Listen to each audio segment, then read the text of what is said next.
I What like is that. happening, everybody? Wells Jones, welcome to the podcast. Thank you for jumping on tonight. Oh, Mark, thanks so much. Good to be here. Wells Jones is definitely, when we talk about moving from the ordinary to the extraordinary, Wells has done a lot.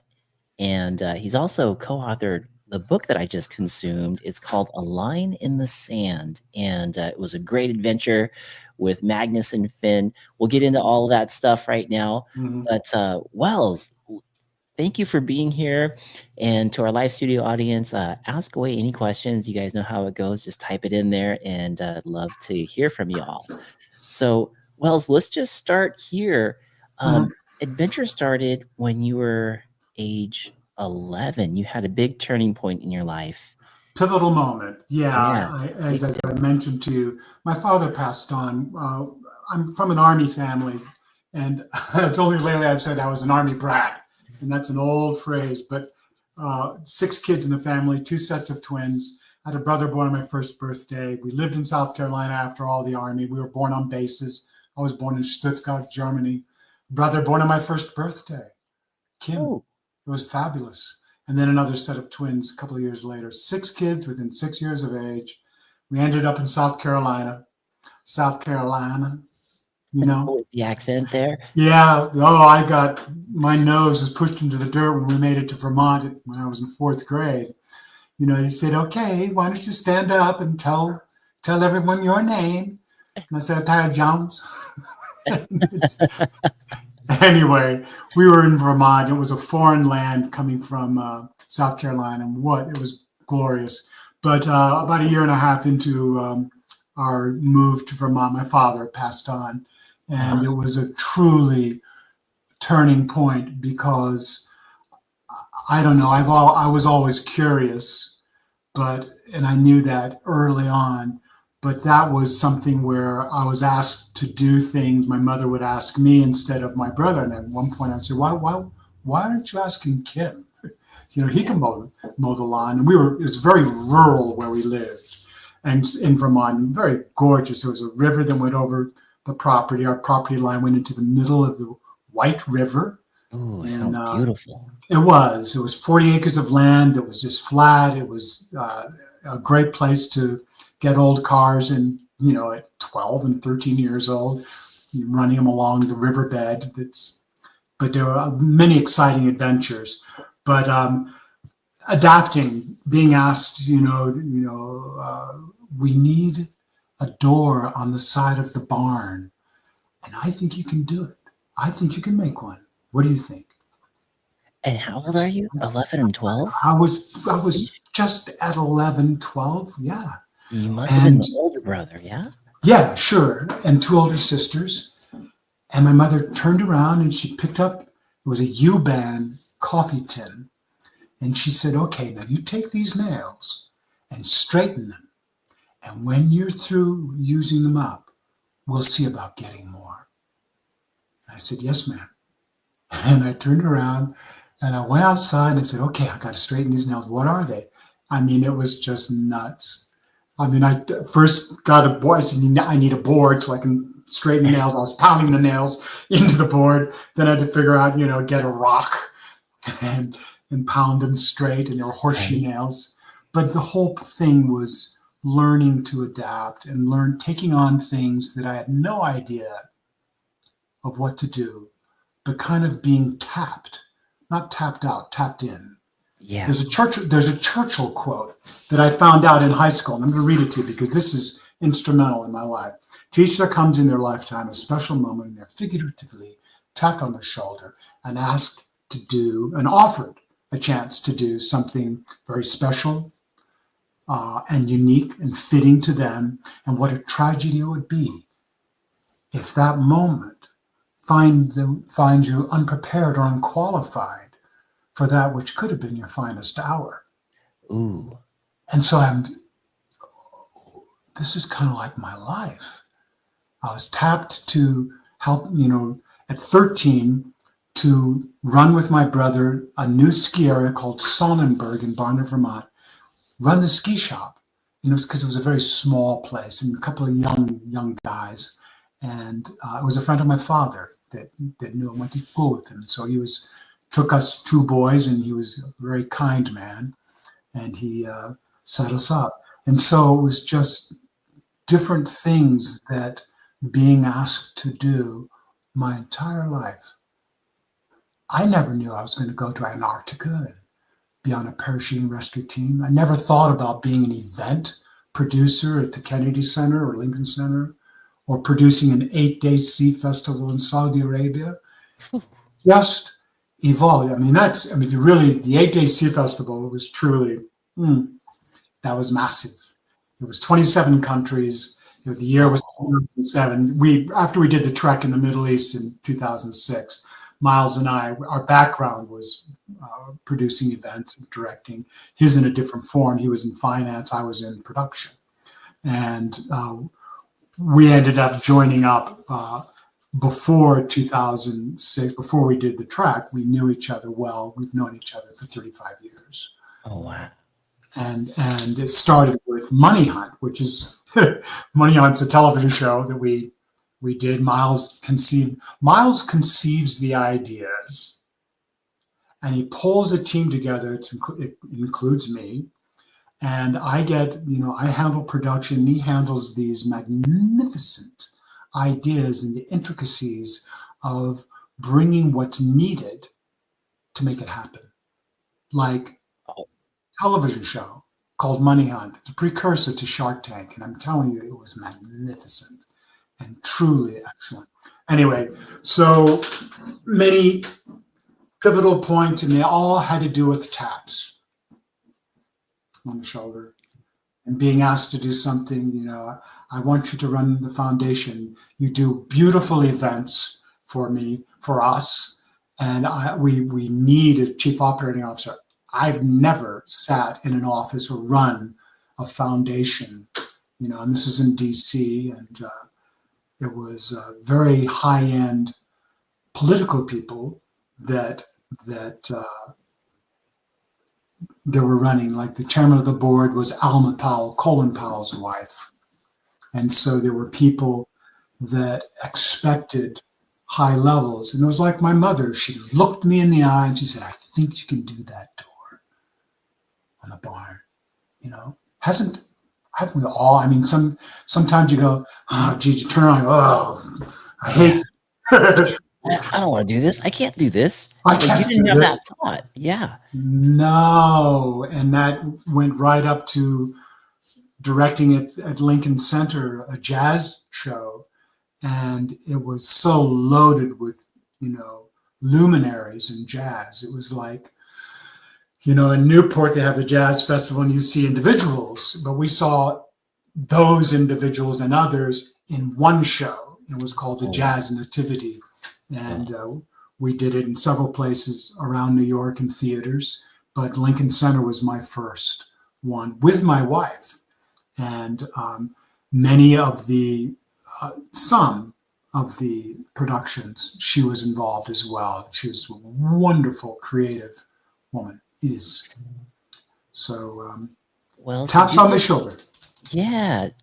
Okay, so going back to you met Miles. Mm-hmm. You guys are doing these things. Did you have a little bit of experience with producing and directing, or was it literally a tap on the shoulder, like let's do this, and you guys figured it out? It was Miles saying, there's this new thing you can go to. I think it was Public Cable Access in Norwalk, Connecticut, and they let us use their cameras. And I have 3 other investors. There's 4 of us, and we want to find business plans. We want to invest, and instead of just doing a brochure, I'm thinking about, why don't we interview companies that are looking for money? Yeah, and have a guest mentor. So it'll be me as a venture capitalist. And I build companies, and that's what I found out that he did. And then Cliff was an attorney, and then have a guest mentor. The first guest mentor was Jerry Yang on the official show. But before all this, it started low, and then it just catapulted because the idea was spectacular. Half-hour format, put a business, male or female owner, in the hot seat, and you've got an attorney, a business entrepreneurial attorney, and a venture capitalist, and then you've got a mentor like Jerry Yang, Guy Kawasaki, many different names, Candace Carpenter, and the payoff was the selection of one of the companies of the two would be 1 hour of time with the mentor, and back then that was huge. Wow. We're talking like 1999, 98, 97, 98, 99, and having an hour, winning an hour. And so people wanted to get on Money Hunt, and Miles, achieved getting all these business plans, to check that set out. The whole point, there's a clock, there's a compass. That was Miles's wife's concept. And then there was the video screen that's way over to the left. So it would be stage right. But she and her team that Miles was around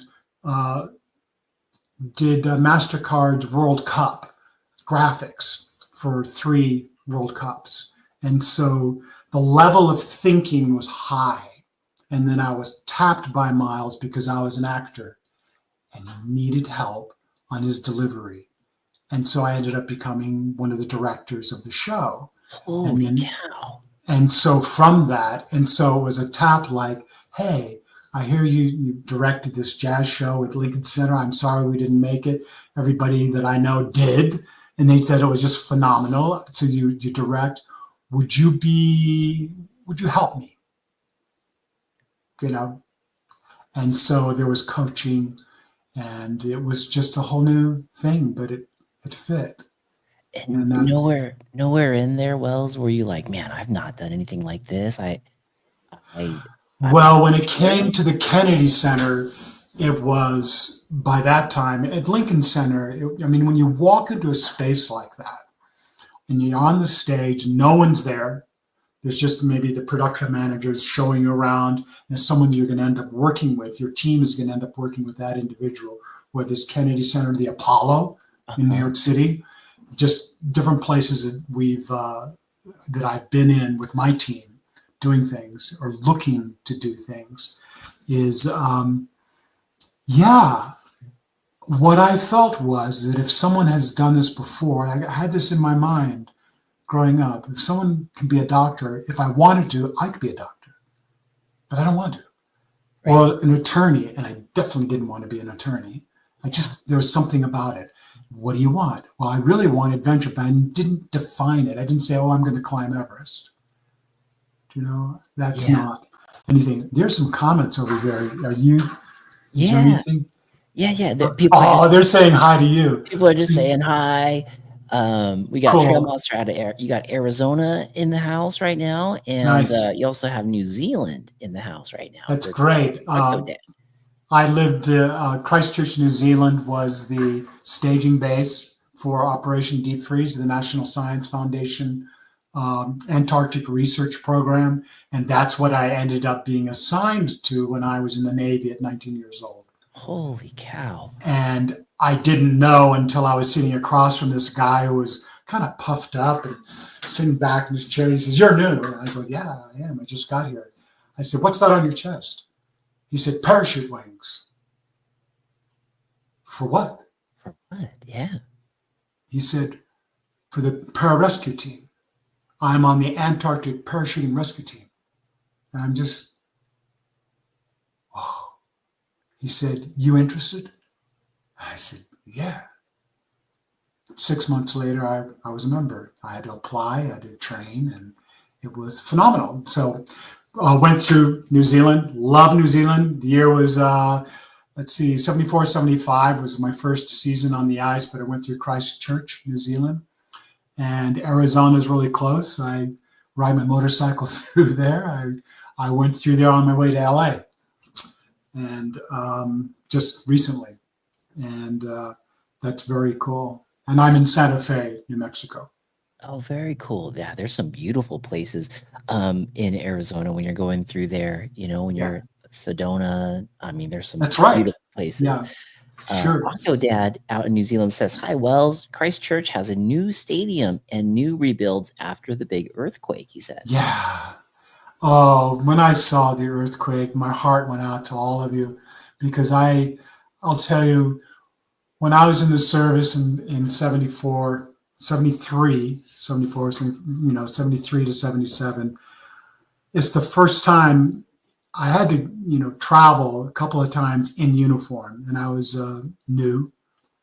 And going through airports, the number of times that I heard warmonger,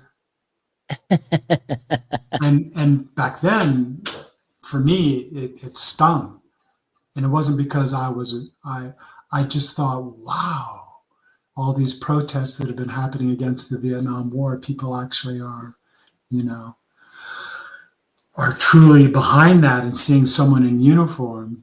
Oh, wow. It was the first time I felt the prejudice, Ooh, yeah, that must and have it been a was weird feeling. really strange. And being on a beach, Ocean Beach, OB in San Diego, and thinking, oh, I can't wait. I'm from Vermont. I go to the ocean, and it's like go to the ocean, and just people almost just saying, "Ooh, get away," because of short hair, and everyone else had long hair and surfboard, underneath their arm. I didn't. I had short hair and no tan.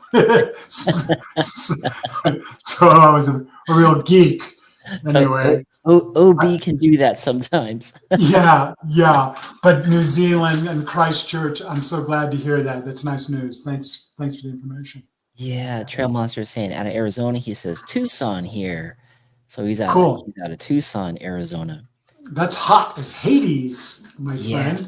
Yeah, hot this time of year for sure. I was going through the Mojave Desert on my motorcycle, my bike, and I was at one end. I hadn't done it before, and I hadn't really looked at the map to see how large an area the Mojave Desert is.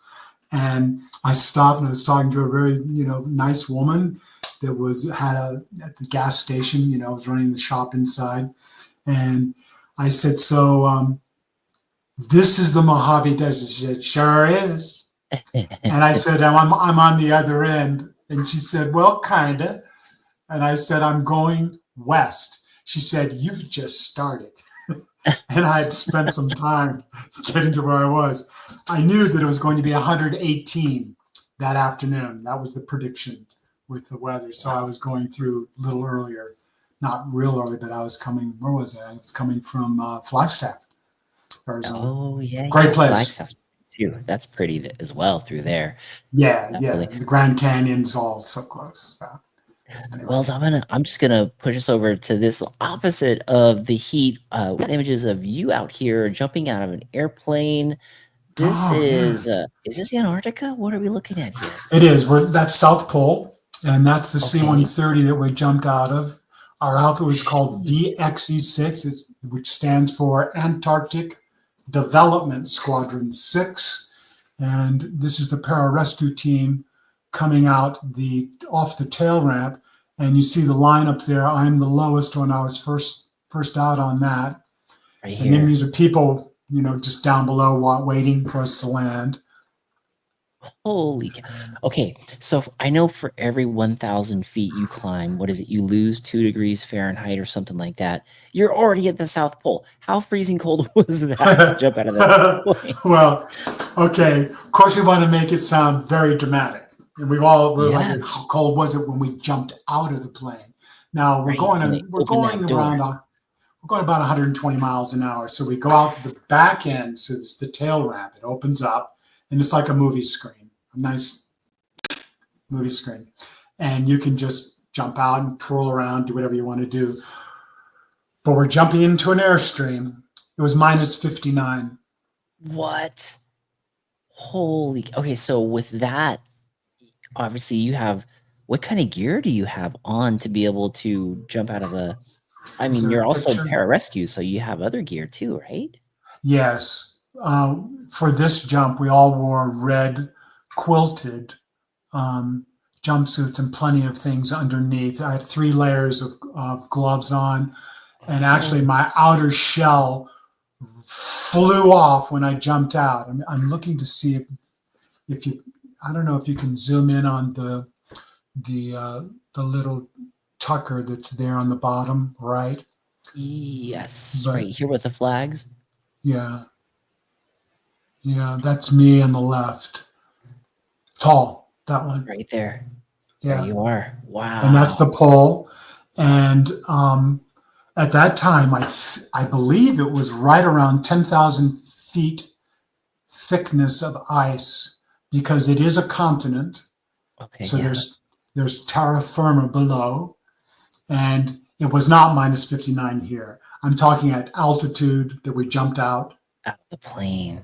and Yeah. the wind chill. And the wind chill. Whoo, So, but baby. I don't know what it was on the ground, but it was exciting. That's what it Wow. was. Look, It was look at that landscape, man. There's like, as far as you can see, there's nothing. No mountains, nothing. no buildings, no That's right. people. This is the Oh, polar plateau, and that is the South Pole, the geographic South Pole. wow. And you can see the ball. And then there are, I don't recall the number of flags, but there are the people that signed the Antarctic Treaty Oh, that wow. has open camps between all of the people. And Interesting. the station, South Pole Station, at that time was a geodesic dome. I remember when Life magazine actually had I believe it was a cover photo of the new geodesic dome at the South Pole, and it was probably put in the 60s. But it has since been restructured, taken down because of the way it just sinks through with the heat into the ice, and I'm sure other reasons, structural reasons. But the new South Pole Station is just phenomenal. I've not been, but yeah. So where am I? I'm the one that's standing facing. That's our our chief. That I'm on the right. Okay. And we both are wearing Navy Shooting Stars helmets. Shooting Stars was Oh, a yeah. demo team like Golden Knights. Wow. So the pole was magnificent to me. It was just so austere. There are areas. There's one area called the Dry Valleys there, and there's a Wright and Taylor Valley on either side of a dais, and the valleys are down below, and then it meets up further up. The both valleys climb up to the level of the dais a couple of miles in, and there's no snow there. It's just ice. And well, no, it's just rock. And on top of the dais that's elevated, I don't know exactly, it's got to be 1,500 feet high, maybe more, from the valley below, probably more. Whoa. And on top, a dais is a chair, and up there, we're scouting around and climbing around the nose of the dais and just doing, eventually just doing exercises in rescue. Wow. But on top of the dais, there are frozen seals, and there's no water. No one put them there. Whoa. They're from thousands and thousands of years earlier. Oh, that's interesting. And they've been frozen in time. Wow. Right in one place. And the agreement is not to touch anything like that, as well as take out all poo, There's you take out everything. The concept of leave no trace is really strict. It was then, very much so. I could imagine. I definitely could imagine. With your job being pararescue for Antarctica, is that in case something goes wrong with scientists and you have to get down there and rescue them, or was that like a training mission? What? The training was to be able to jump in to assist the need with a downed aircraft. Oh, I get it. Okay. And so the C-130s are ski equipped, and at the time we were working with a chemical called JATO, Jet Assist Takeoff. And it's almost like an old style milk can, but it's loaded with jet propulsion when they fire it off, and they attach it to the back of the plane. And what would happen is, as the plane's trying to take off, it's plowing through not just snow, because a lot of it's very hard from the wind. It's just very fine, but there's something that's called sastrugi, and sastrugi is in the Arctic regions, way up north and in south, a lot in Antarctica, and it's just like a wave of snow the way it blows in, and you have to cut through that to get airborne or to land. But it's on the way out that you use JATO, and the plane bounces. And so in the bouncing, brackets break, JATO flies off, and it's a rocket. It goes through a wing, or it offsets, the operation of trying to get in the air. And that was happening. And we didn't jump in, but we did land with my second year on the ice. The seasons are 4 months long, basically. Well, it's October to February. That's like the window to be able to be there. Yeah, Livable. well, that's when the sun, the rotation of all the rotations, the sun is very low and it comes up high. And so, like at midnight, it's midnight, it's noon. It's just wild that the sun is out for 24 hours during, it's called the austral summer. And so that's something to get used to at night. Especially, we did a lot of camping out, testing tents and gear, stoves, and even sleeping bags. Fortunately, we had an access to, then was a new company called North Face. Oh, yeah, that was new then. And well, MSR was really the one that goes way back. Mountain Safety Research out of Seattle. We were using their very earliest cook stove. And we found that it was just like today we use jet boils, and MSR has continued to provide stoves that fire up water in, seconds, in a minute, a quart of water. And so we tested equipment, but the incidents that would happen on the ice, it was over 1.5 a year, based on, I think it started in 1956. There's just always something happening. We call them mishaps.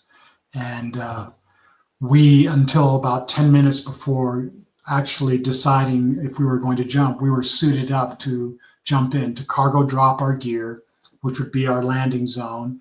And then we'd do a free fall, get up to altitude a little bit, do a free fall, and land in to wherever that plane was.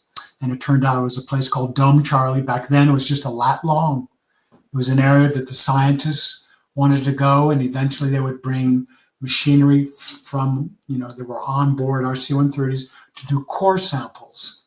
Okay. And they would stay there maybe a week, 4 days, 5 days, 6 days, and then do what they needed to do. And then a C-130 would be scheduled to land, pick them up. And that was happening with this group. And on takeoff, JATO went through the wing broke off the C-130. Oh so that crew had gone through, and on board were the scientists that were there.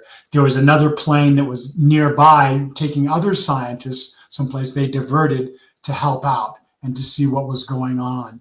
They were ahead of us. And so we could, not much, but they were ahead of us. And so they landed, and before they landed, there was communication that they were going to land and that we did not need to jump in. They were survivors. They were okay. We could land. Everybody was okay. They're just, in some cases, maybe some bruises. I think the biggest thing is that when anyone hears JATO explode when you're on board that aircraft, it's so startling. And then for it to suddenly go through a wing, you hear the crashing, there's a little bit of fire, the plane is tilting, and you're experiencing an accident. Yeah. So, and then to get off that plane, to get on the second plane that beat us there. I mean, think of it. You turn around and look at what you just Yeah. went through, and Wanna you go see a again? plane that's like this, a big plane that's Yeah. like this in the snow. And so they got on the second plane, and Oh, we did land. The rescue team and all the rescue people, medical people, it was part of our team, and others, crew. And as we decided we would investigate the tracks of the first plane and record as much as we could to see to put it in the report, because you have a multi-million-dollar plane that's just gone.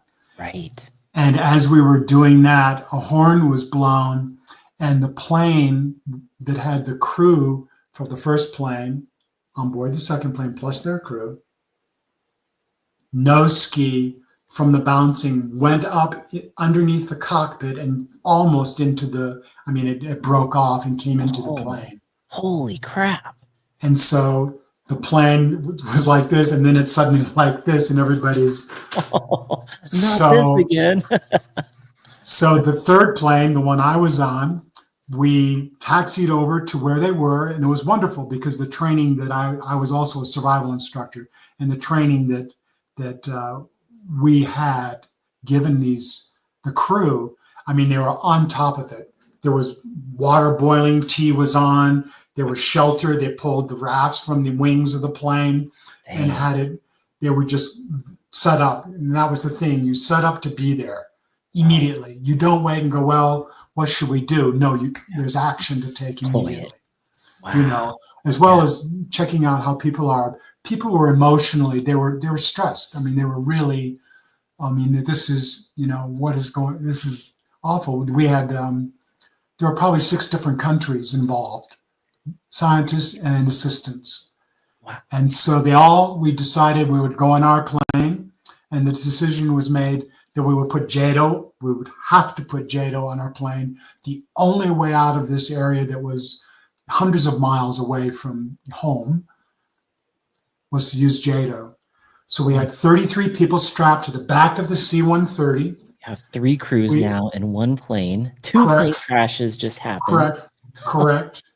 And the people that were sitting in the back, I would say a third were on portable oxygen, and they were just hyperventilating. And so we were taking care of them, checking pulses, checking, hypothermia, making sure everybody was okay, and getting them strapped down because we had to get out of there. There was no time to waste. It was very cold. I don't know, but I'm sure it was at least 20, 25, maybe more below zero. Whoa. It's the kind of cold you can have your glove off because it's so dry. I had a pen and I was writing down notes, actually writing on paper. Wow. I think of today with all. Yeah, exactly. And my hand would be fine, and it's just like it grabs you, and you really have to be careful because you can freeze up. At any rate, we're set to take off, and we do. And most of the people half the people didn't know anything about the planes. They just know it's a C-130. Some of them knew about JATO because they went through it. Of course, they were told about it before when they got on the plane. When we take off, you're going to hear an explosion. But until you go through it, and then if you crash, it's like... Yeah, twice. For the people in the first plane. The crew chief was standing next onto the side door, and there's a porthole window on the 2 doors on either side. And some people are looking out. I was looking out. And so we take off, and we're clearly bouncing through this sastrugi. The sastrugi is like 2 to 3 feet high. It can be formidable. The JATO was ignited. And the JATO is literally right in front of the window. So all we're seeing is a ball of fire. Oh, Before, no one was sitting on the tail ramp. Now they just heard it. They didn't see anything. Wow. Now we have 33 people, and everybody's staring. People passed out, and we were trying to revive people as the plane was crashing, and then the noise stopped. and we're still crashing. The crew chief is giving this, no, we're not going to get it. But he's bouncing around. He's strapped in, but he's standing. Yeah. And we're seeing the five of us are getting portable, getting oxygen to people. They're passing out. And then everything, yes, because it was the fireball. Right. And then everything went quiet. There was no bouncing. I'm looking out the window, and we're not in the air, but we must be. We were they said for several miles, just above the sastrugi, just barely getting up. It was like the universe said, we're going to work with you today. We're going to get you airborne because we were way overweight. I was thinking you must have been way overweight. There was way overweight. We had an ox tank, a huge container, the fuel. There was also on brackets, so that was in front of us, and you hear it rocking in its brackets, and it's massive. I mean, it's like 6 feet high. I think it was 6 foot by bigger than 6 foot. Bullet. Wow. And it's a container that has fuel in it, and it's in front of us as we're strapped to the back of the thing as well. And so it's really quite an ordeal, but we did get out of there. And so the rescue team we were trained medically. We were trained by the Kiwis, the New Zealanders, the climbers. The climbers were from Mount Cook. To my New Zealand friend that's on this call, they were from the Hermitage. And one of the things they were talking about, because this is in tribute to you from New Zealand, these guys, it was Gary Ball and others, but Gary and I were friends. And I say Gary Ball because he went on to do great things, and he was known as a great. They were talking about this kid, and they say, "Who's that kid?" I don't know. How old? He's like 15. Really?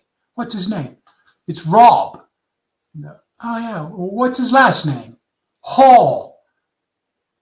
Rob Hall. Oh, cool. That kid's going to go places.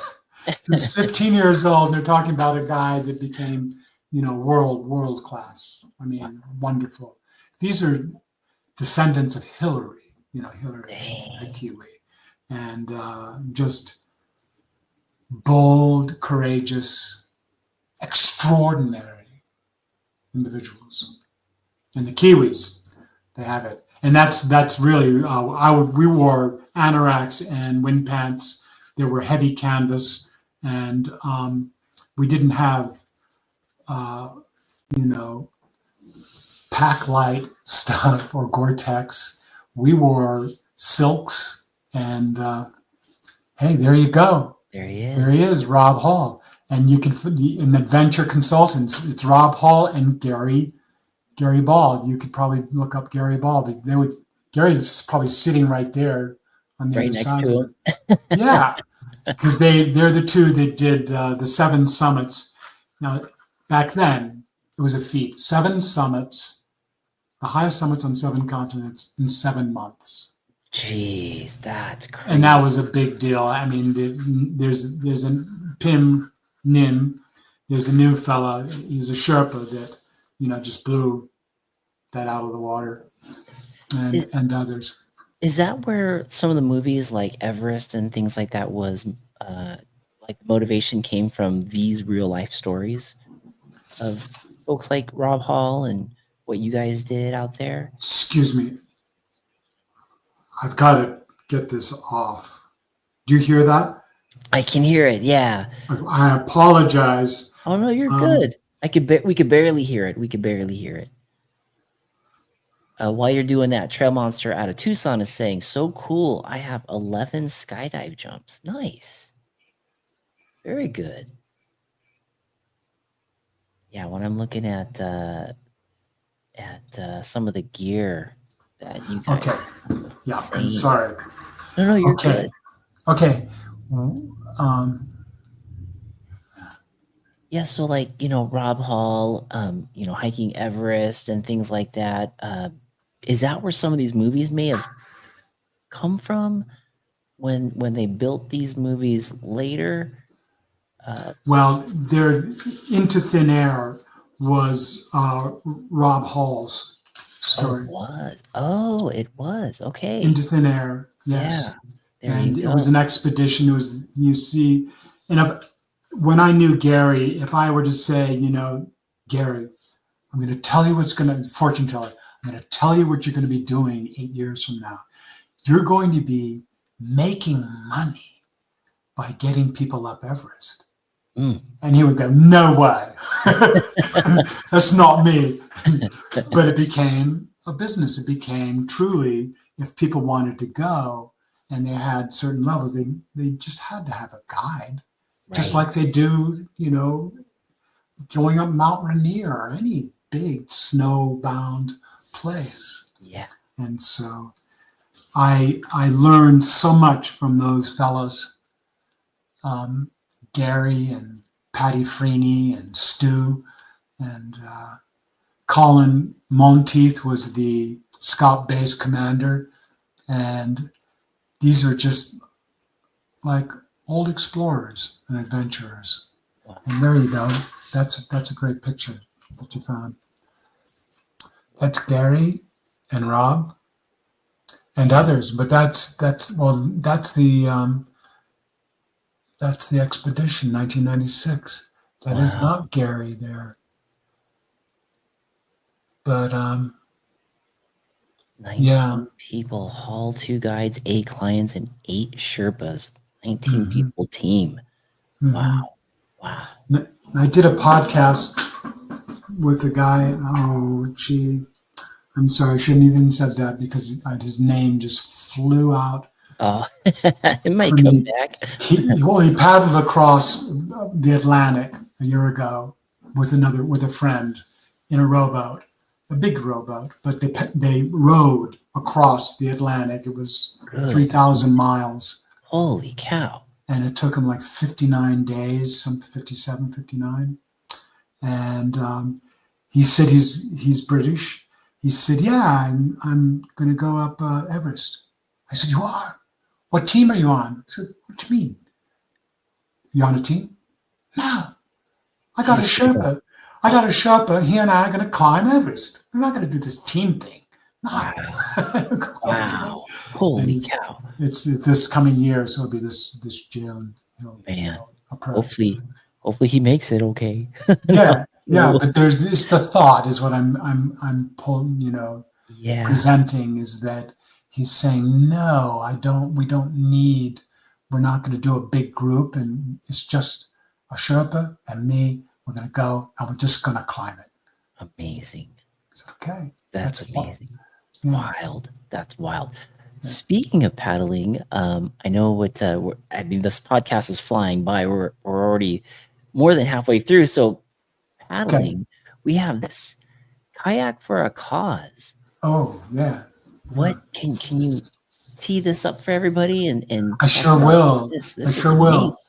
This is Miles, once again, Miles and actually another fella that the other fellas had asked Miles if he'd like to go kayaking with them. And Miles said, yeah, what are we going to do? And so they were talking about it in some pub that's right on the water in Connecticut. And they said, let's go across Long Island Sound. And they did. It was a bet, and there was a guy that bet, you can't do that. Well, they did. They went across and came back, and it's 13 miles going across. But it's a busy area, and it's, it's putting it out there. Well, then people heard about it. So this went on for 10 years, but it started with Miles and Scott, and then it went, to 7 people, 5 people the next year, and then it went to like 15. It was just slow, and then it kind of bumped up. And by the time they'd done their 5th season, I think they had close to 100 maybe, or 70 some odd. Wow. And that's when I saw Miles. That's when we talked about T.E. Lawrence and going to the Middle East. Yes. And he said, you got to check out this Kayak for a Cause. we have local bands play, and we brought in the Wailers to play. I said, that's great. Wow. How'd you do that? He said, well, the paddlers form a pod of 10, and they name it some exotic name, their group. The Pirates it went way beyond Pirates and the Wenches. But I was brought in because, again, production. And I said, well, you had the Wailers. Why don't we bump that up? And I had access to people, that we could get. Of course, you pay for it, but and the ability to stage it and to do production. Well, we did, and for 6, 7, 8, 9, 10, wow, we ended up bringing in the Neville Brothers. We brought in Dickie Betts and the Great Southern. Oh, wow. And the Wailers again, and others, and then always have as openers local bands. And I would say, look, guys, you want to open with Neville Brothers? I said, you get 11 minutes. Do you want? I'll take it. I said, and I mean it. It's 11 minutes. We'll have the back line. We'll have a setup for you, but we're going to have 5 different groups. And this is the lineup, blah, blah, blah, blah. Dang. The paddlers were inspired to raise money, and because they're paddling across the Sound, and they know that some of that money is going to go to charities. We would always pick a charity, a couple of charities a year. We worked up to picking 5 charities, and writing $50,000 checks to 5 charities. From the paddlers, we have a Guinness record of 313 kayaks. And it's not in the book, folks. We do have the plaque, the letter that says, if you want this in the book. We had already spent all our money. Each year we would spend every nickel of what was raised on the people and the charities. I mean, to give 5 charities, local charities, women's organizations, Builders Beyond Borders, doctors. Yeah, Make-A-Wish, Courage to Speak. Absolutely, all the different ones. And $50,000 each from the paddlers. So we'd come back and have a party, and then have these bands play, and there'd be steak and lobster and all that kind of thing. I'm trying to see. That's a time. It was fabulous. And that model we used for going to the Middle East. When Miles and I decided we wanted to go to follow T.E. Lawrence's path, we found a charity, a 501c3, and gave a portion of the money that we raised to that foundation. The foundation is called Seeds of Peace. In the book, it's called Seeds of Hope. Oh, Seeds of Hope is in the book, but that's Seeds of Peace. Correct. And if you look up Seeds of Peace, it's a phenomenal. It's Israeli and Palestinian kids getting to Maine for the summer on a lake and being engaged in conflict resolution. Wow. And it was fabulous. Well, before we went to the Middle East, we met up with the individual running it, her husband, who actually started it in 1993. Oh, there you go. That's yeah, leadership matters. Look at that. Yeah. Seeds of Peace, especially today with the mess. Yes. I mean, we wrote A Line in the Sand, Miles and I, it's co-authorship, wrote it when October 7th happened, 2023. We got in touch with each other. We were just devastated because we'd been there and realized that the anger had just evolved into such hatred to do such heinous crimes. And it's the same thing, the level of retribution. I've called it righteous indignation. Both sides. I believe in God. I believe in where I live. I believe in my family. I believe in protecting it. And the other side saying the same thing. So it's right. One is definitely stronger than the other. Yeah. And what has been happening is such a tragedy. It's just a continuation.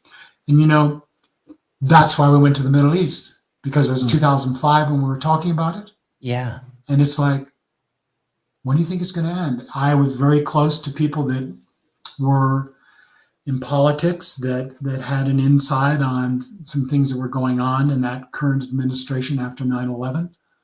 And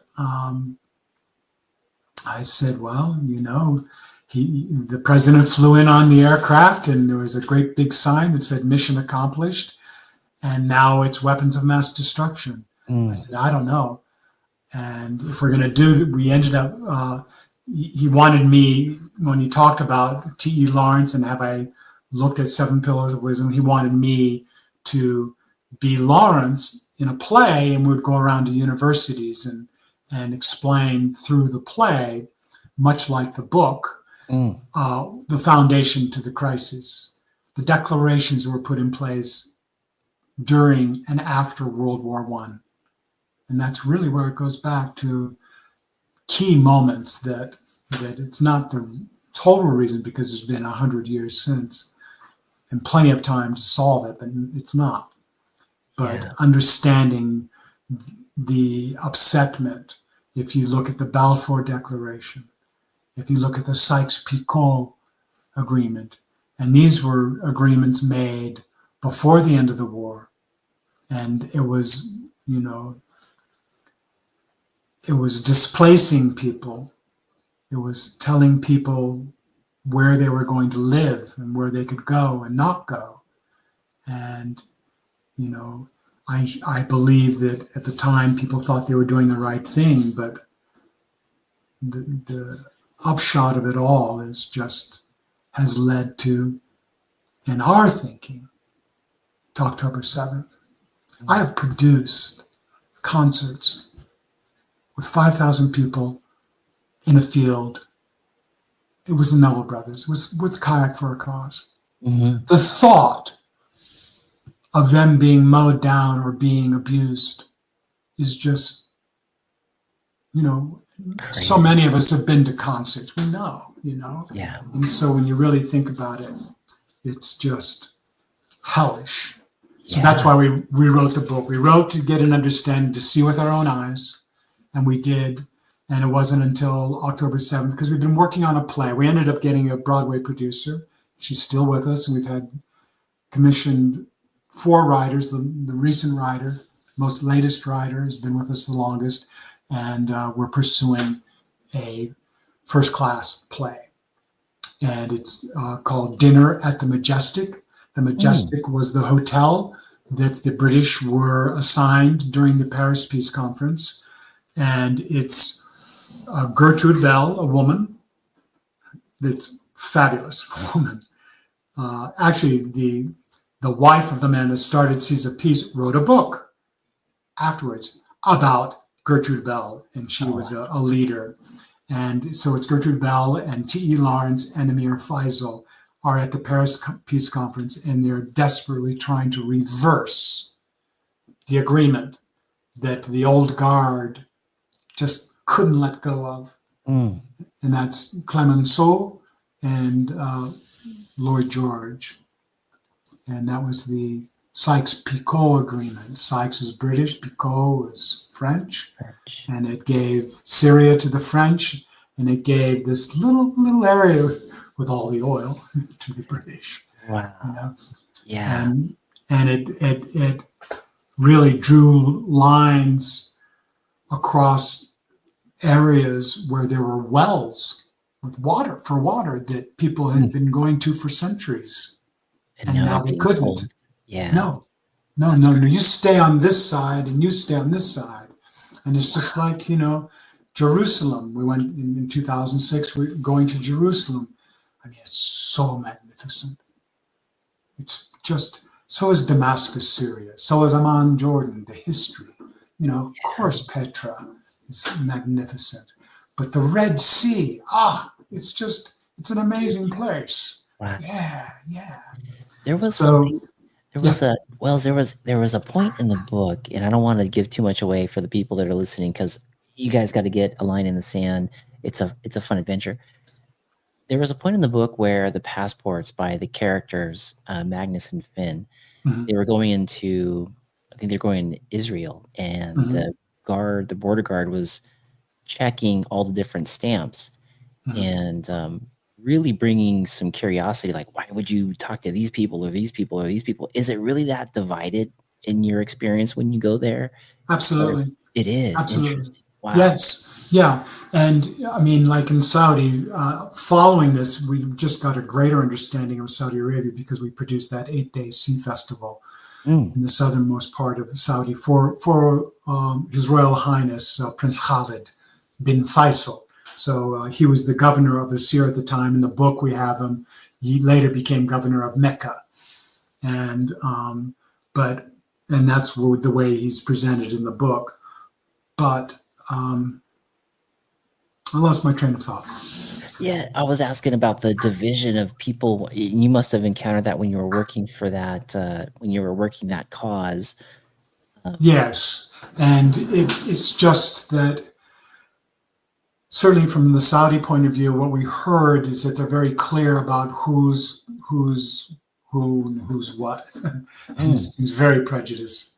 And interesting. Wow. being in the Middle East, um, the different cultures, there's like different tribes, and the reason we followed Lawrence's path, doing this trek, this 1,100-mile trek that the book is about, was because he loved the area. He loved the people. He didn't try to change them. And this goes back to the 1914 through 22.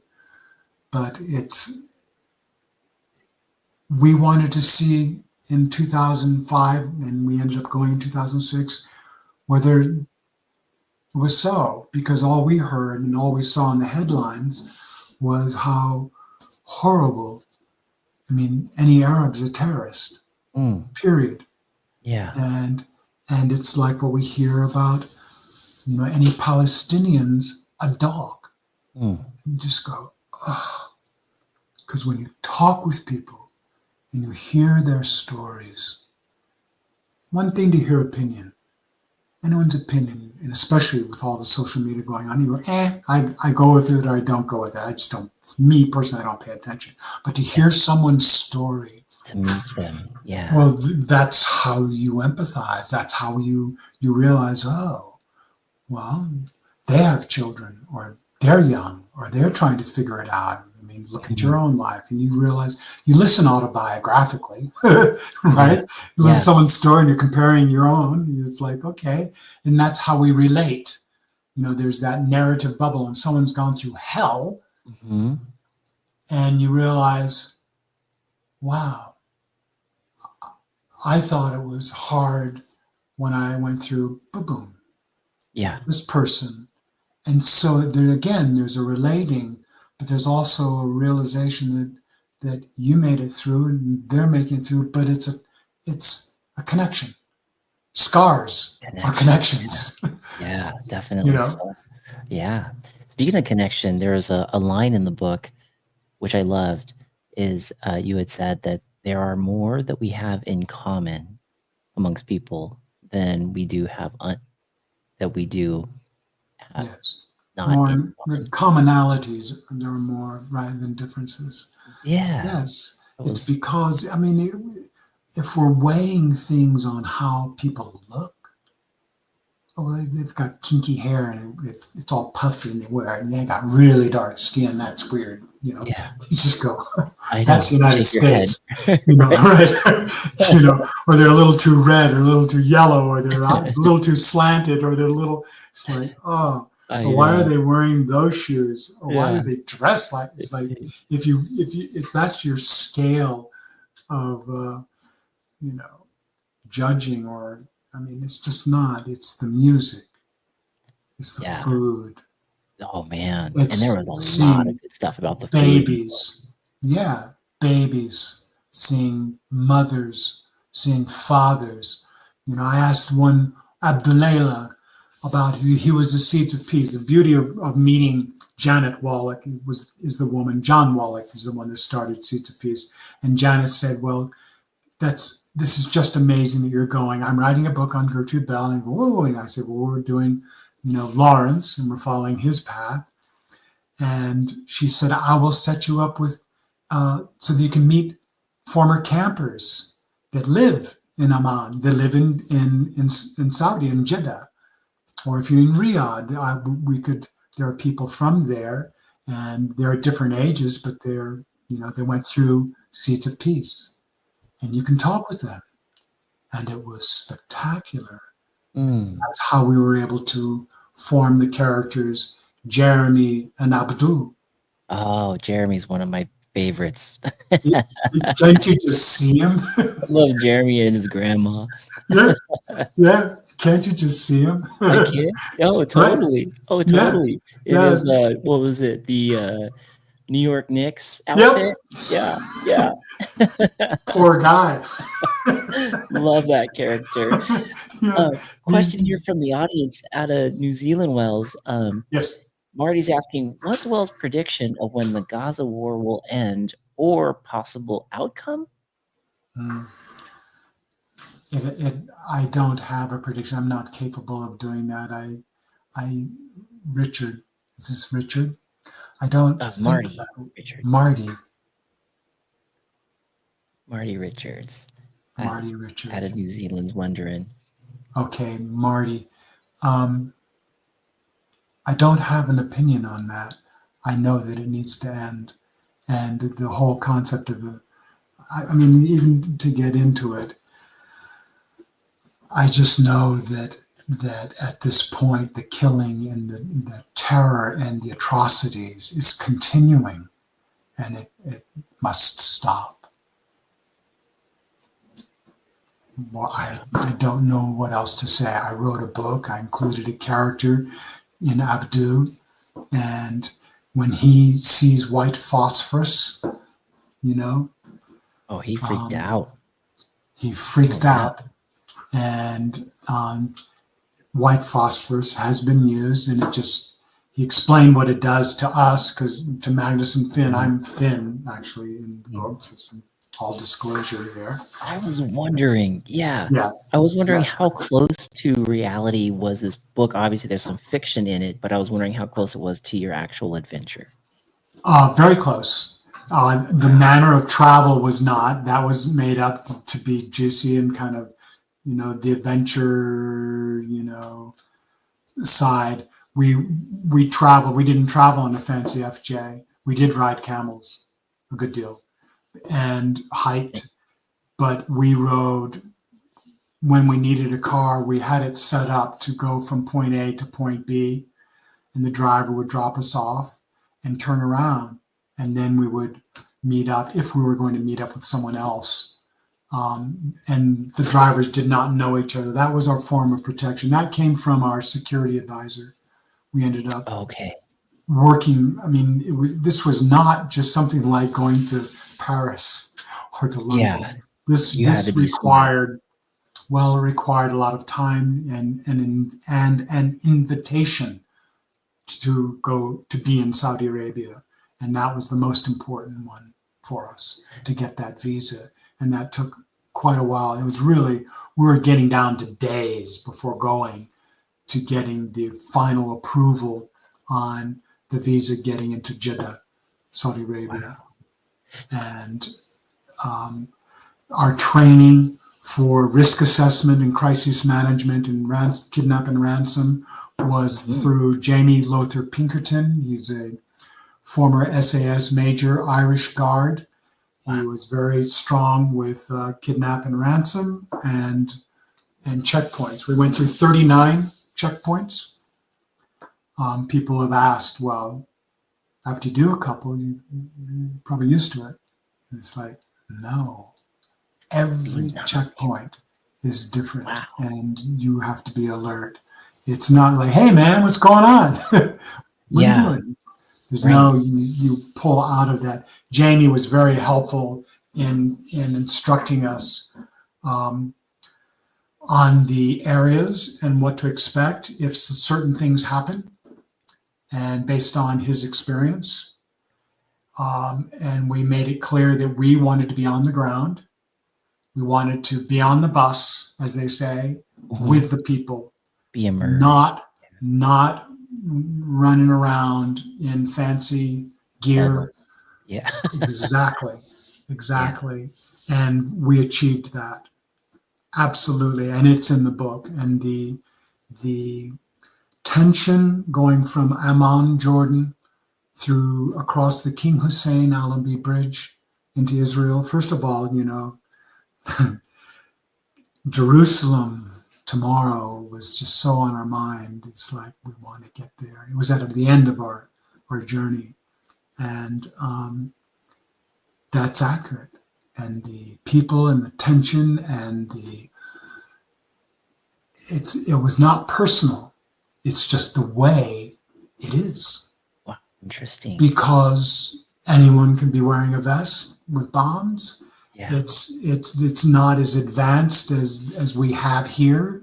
It's still kind of out there. This is in 2006, and I'm sure there's much tighter security.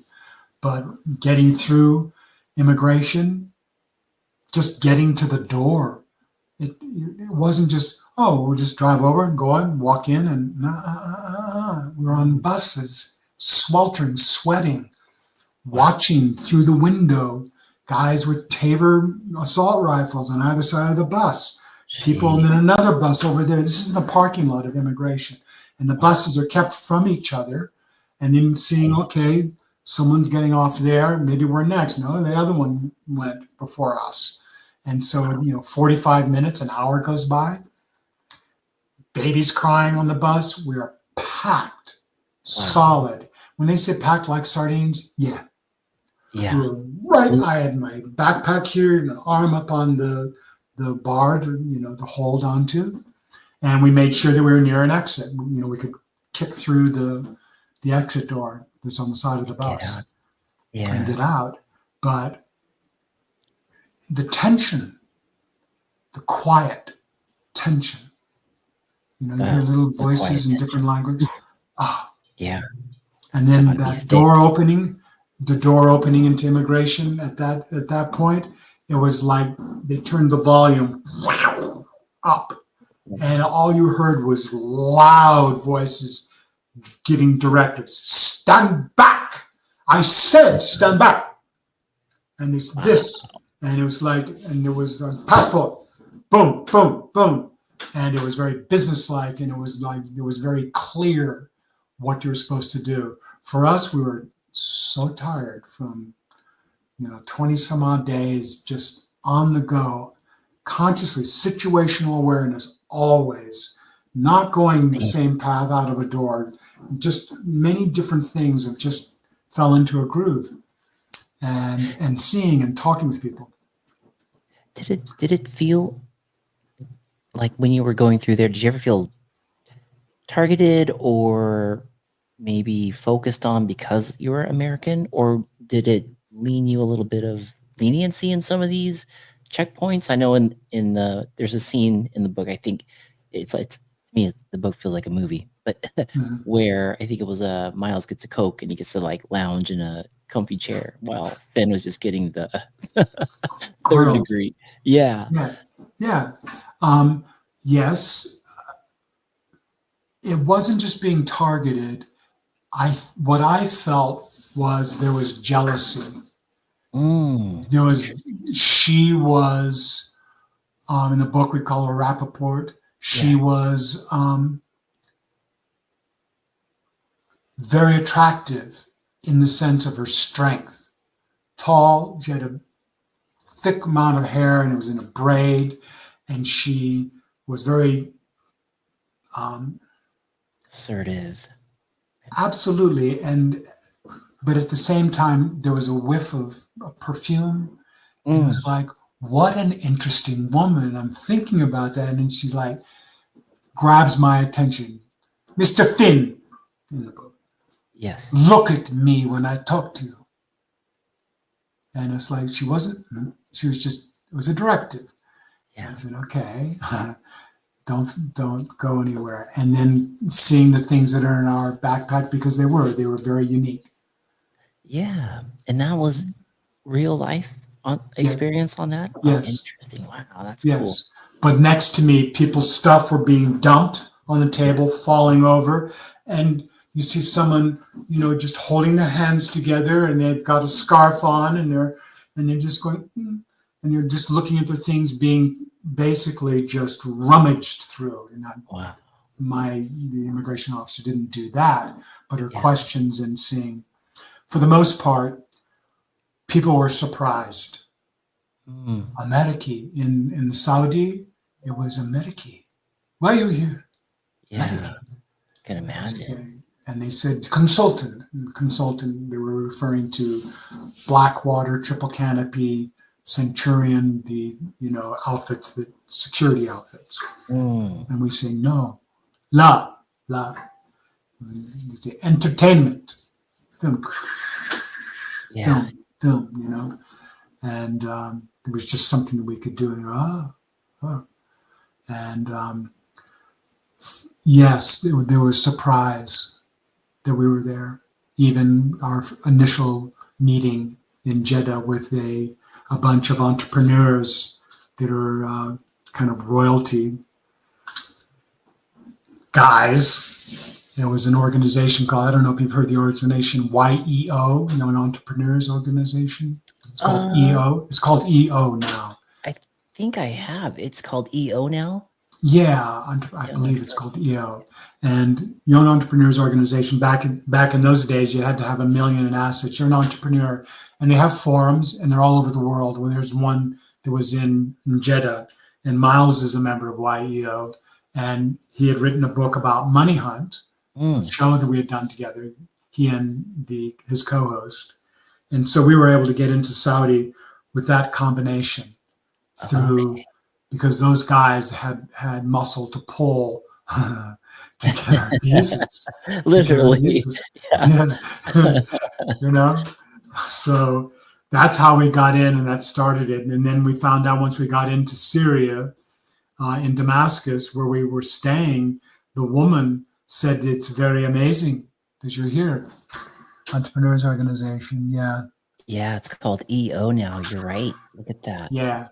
You remember this, yeah. And so we were able to get there because there were guys that had an EO chapter in Jeddah. And they were shocked that we were there. This one guy finally said, because Miles was talking about the book and giving his golden nugget speech about entrepreneurship and, from America and sharing it with these Saudis. And when the guy said, "Wait a minute, really? Why are you here? I mean, you're leaving. You're here. You did your speech. Yeah. It's been an hour and a half. Now why are you here? Why did you come here?" He was being assertive, but it was like, what's going on? And that's when Miles, he said it in Arabic, "We've come to see with our own eyes."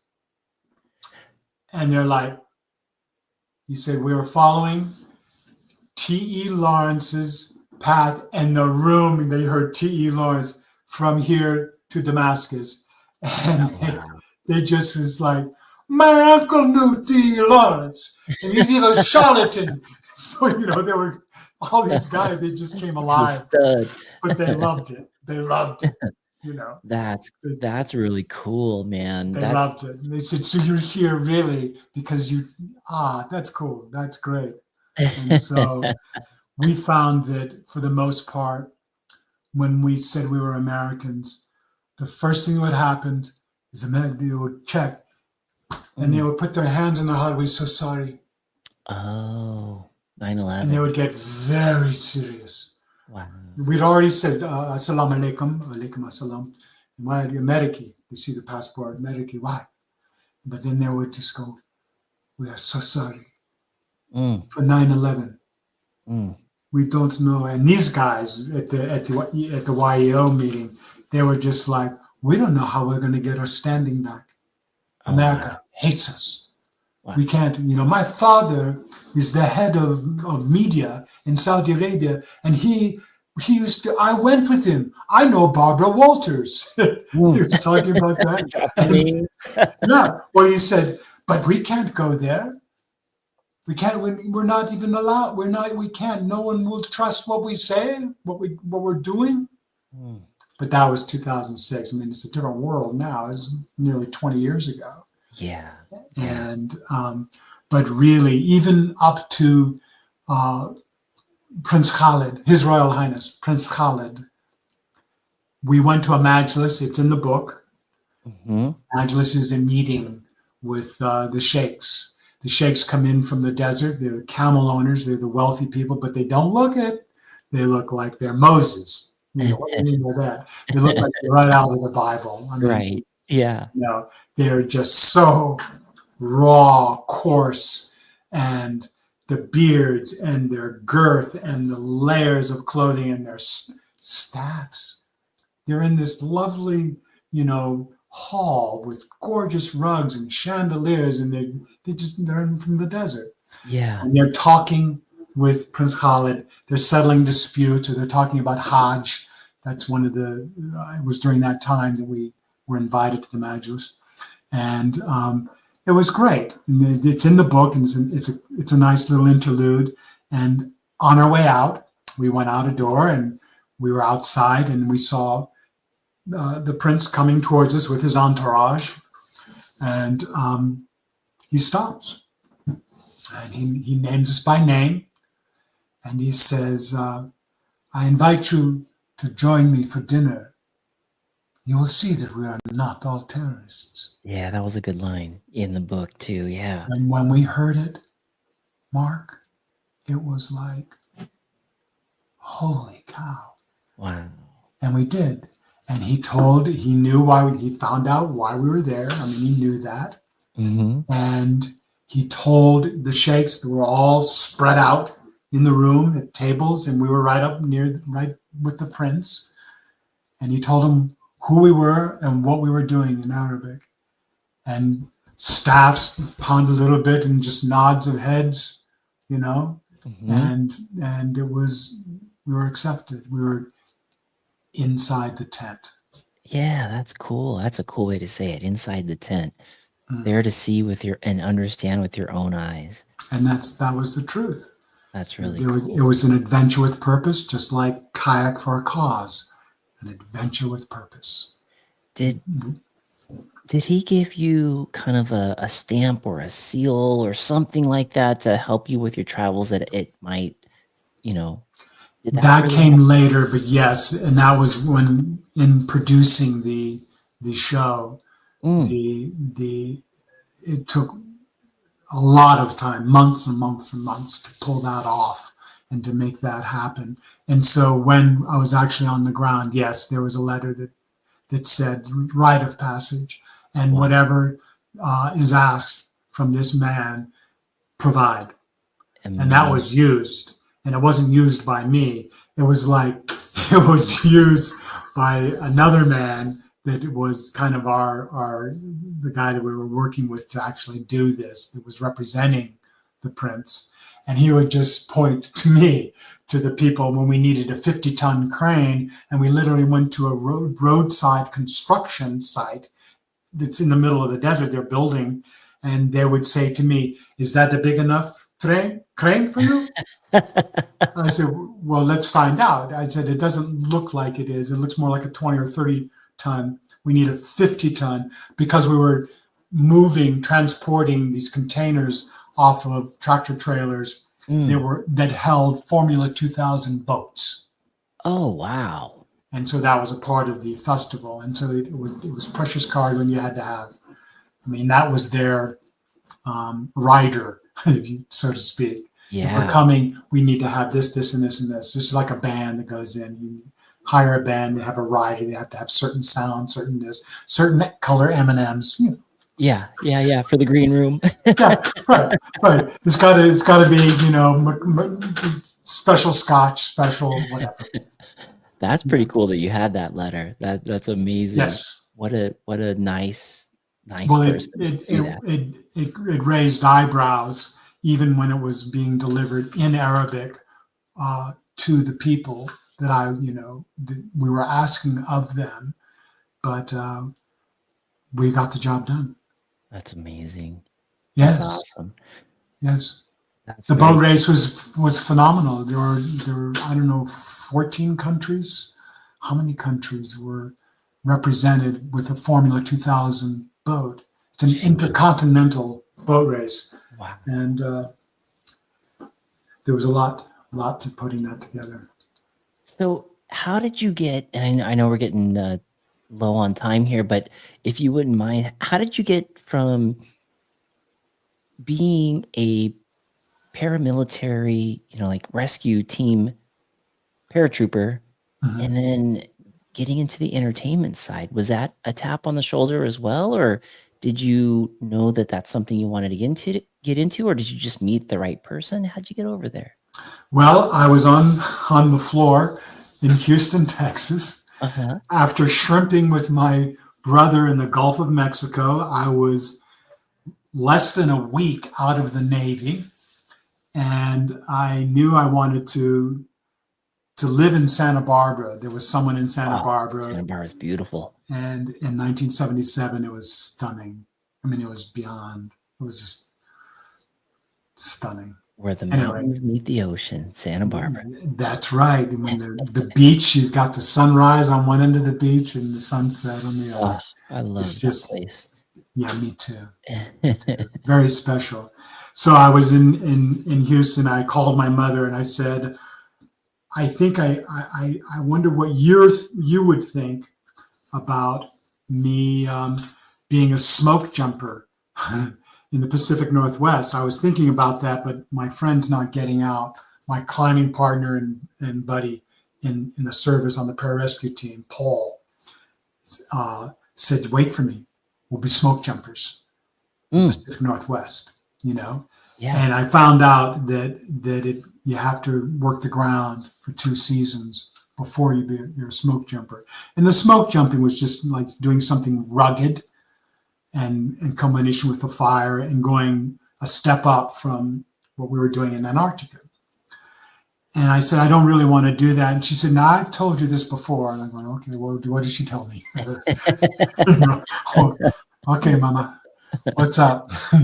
She said, when you were on stage in 12th Night and you were with Duke Orsino, you didn't even have to say a word. You're a born actor. I said, well, I had fun, and I did a couple of other shows. It was community theater, but it was through a guy out of Chicago. I mean, it was cool. And she said, you need, it would just be perfect for you. You do Shakespeare, you can be a prince, you can be a king, you could be a really rotten guy. You would just be able to explore different personalities, and I think that's up your alley. And it takes you places. And you like to do research. Why don't you try it? Why don't you study acting? I said, that's good. Okay. And so I looked into the community college that had a brand new theater, the Garvin Theater in Santa Barbara. And the place was gorgeous. It's on the mesa overlooking the water. Oh, yeah. And exactly where that's at. Yeah. And it was spectacular. It's so built out now, but when I was there in 77, 78, 79, it wasn't as full a place. But it was, I mean, we did stage combat with the professional we did great things. Man. Because we were working with ACT, American Conservatory Theater out of San Francisco. Oh, wow. And Bill Ball was the director then. And there was an agreement to do repertory summer theater.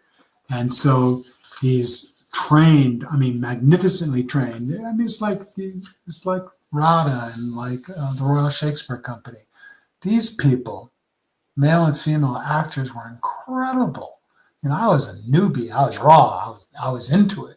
But these guys were just, so it was fabulous. And when I realized I really loved it, and then I had some managers that, again, I had no idea, but they had been tapped. They had been tapped to come and see this show, Seam and Taming of the Shrew.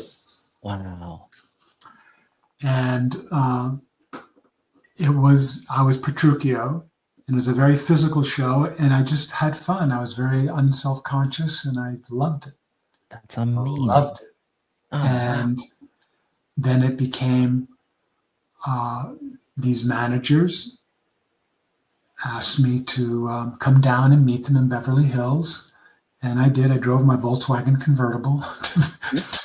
Beautiful drive right down through the beach Oh, there. PCH. Oh, Oh, man.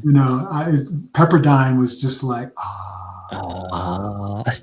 wow. There's a lot of attractive things at Pepperdine. It just was. It was, wow. Anyway, so I met the managers and they told me they had really done homework on me. It was unbelievable. I was told that when you meet these guys, all they want to know is that when they say, what do you want to be? And you just tell them you want to be a star. You want to go as far as you can because that's why they want to see you. I said, really? Yes.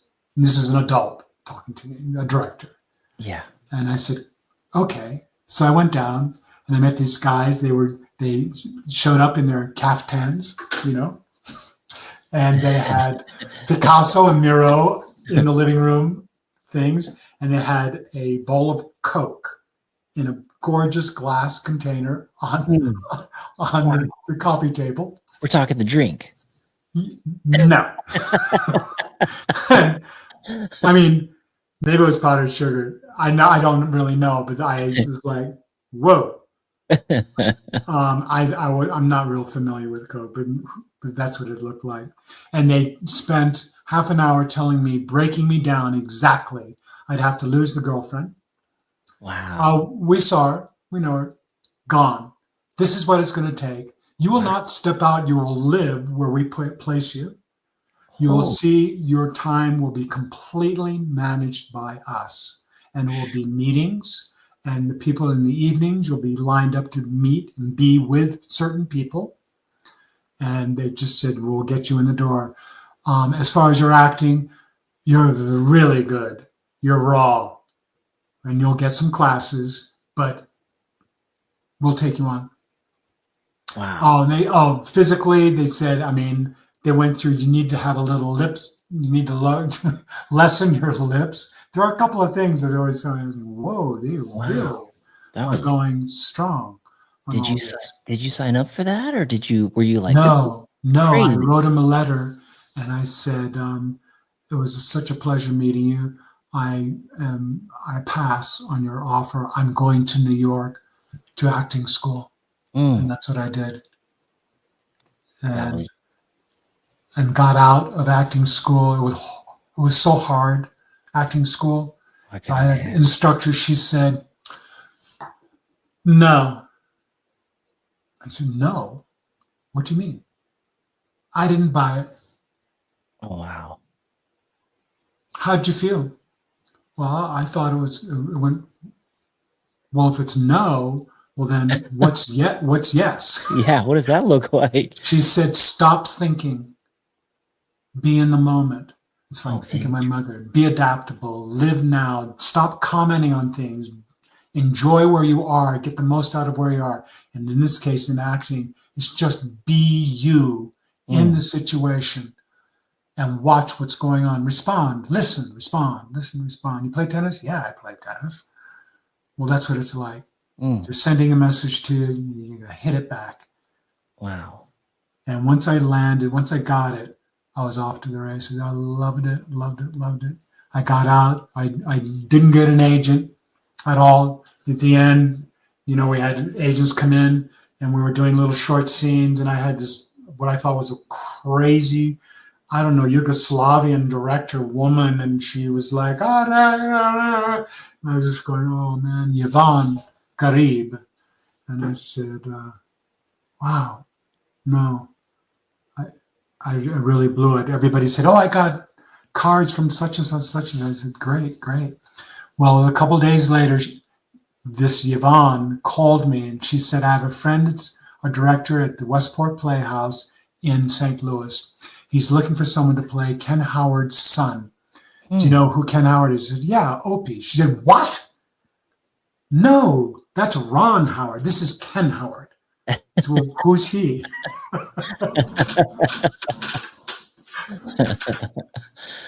Wow. Well, he's 6'9", and you would play his son in tribute. And so there's a whole wild, wonderful story about it, but I did get the role. Wow. And that was, 2 weeks out of graduating, not graduating, out of the production company at the American Academy. I started, and then got an ICM agent in New York for commercials. And they said, now look, it's going to take 20 times to do this. Just be patient. And 40, out of 40 rounds with You different, get one. maybe you get one. Yeah. And I said, okay, if that's the way it is. Well, I auditioned for a Kodak commercial. And it was my fourth audition, and I booked it. And I Oh, just was off to the races from there. And it was because I really learned at the Academy to be truly myself and not try to plan what I'm going to do, just do it. So I've done Molson's beer, Stroh's beer, done Gatorade, done Coca-Cola, done, back then they were considered network commercials. And Wow. so my mother's saying, you would like doing this. And then when I realized I couldn't, I ended up with a repertory company. John Strasberg, Lee Strasberg's son, was married to Sabra Jones at the time. And the two of them started a company with Geraldine Page and this long line of actors, studio people. And I got an audition for John, and I had the Ken Howard Show tribute on it, a couple of things from the Academy in Santa Barbara. And at the bottom it said skills, Antarctic Development Squadron, pararescue team. And I was told, now look, when you do these auditions for theater, it's going to be real strange. There might be just one light bulb on the stage, but just do it. You can't even see anyone out there. But it was in a little studio thing. And he was standing right there. He goes, hi, how you doing? Great. I gave him the resume, and he said, so have you ready to do it? I said, yeah, I have the speech that I was told to do. He said, okay, good. And he said, and he's looking at my resume, go ahead. I thought, No? Right? hello. You watch it? Hey, buddy.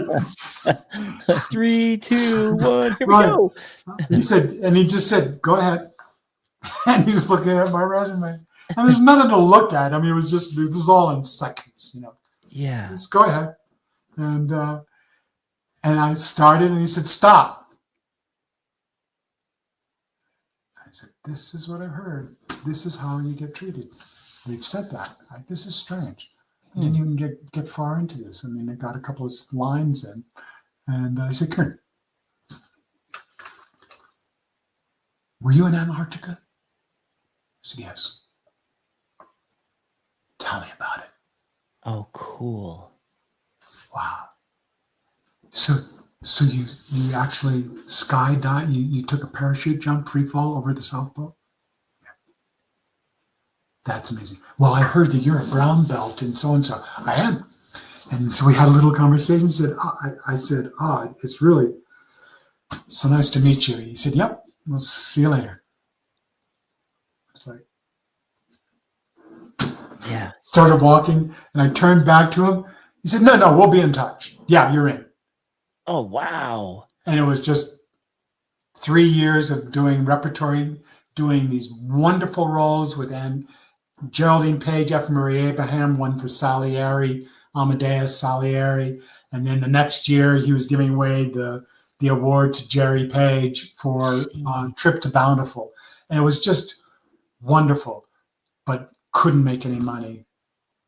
I wasn't making any money. My money was made in commercials, and I was making money. That was my lifeline. That was your bread and butter. Yeah. And so then I got into production, was married, and got married, and after the repertory company, and we decided, I was being asked to do things, but there was no money flow, and so we thought, let's do we were asked to direct something, and then we created a company, and I became producer director, and it was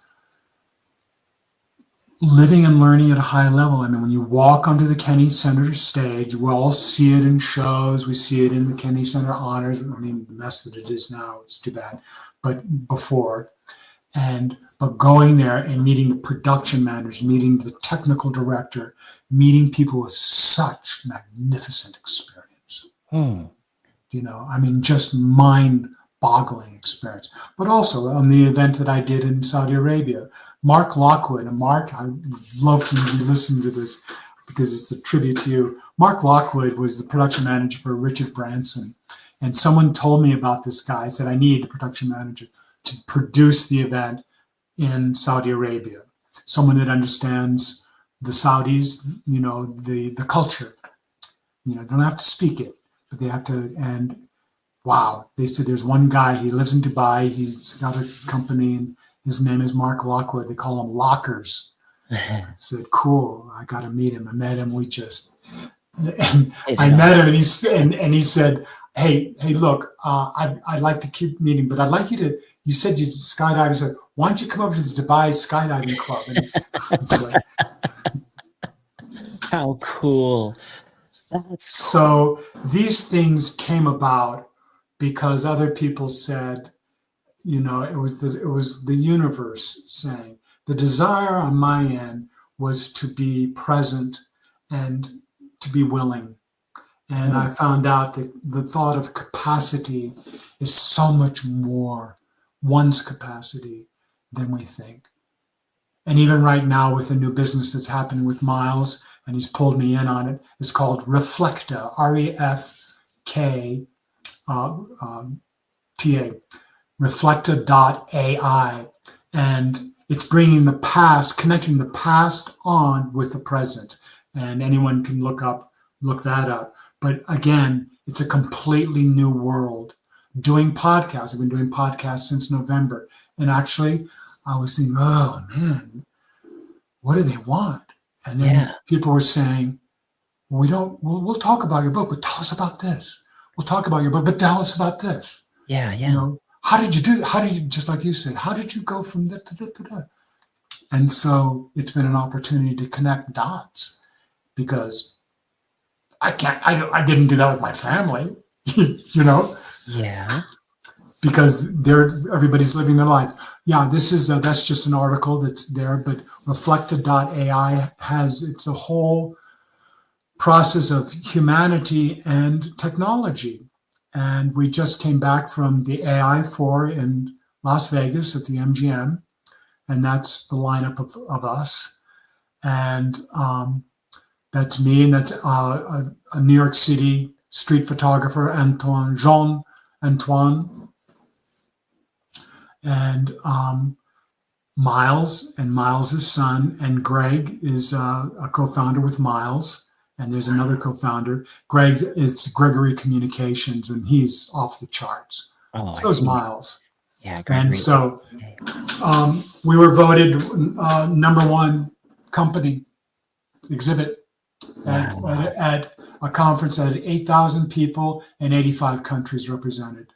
And the garden at the MGM in Las Vegas was full of just the people and the sponsors and the people. And so Reflecta, what we do at Reflecta was said, this is the #1 out of all the exhibits.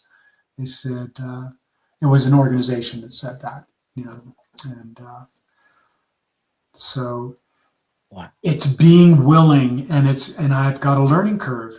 But I think that the people I want to be around are when I ask them a question like, what are you a beginner at?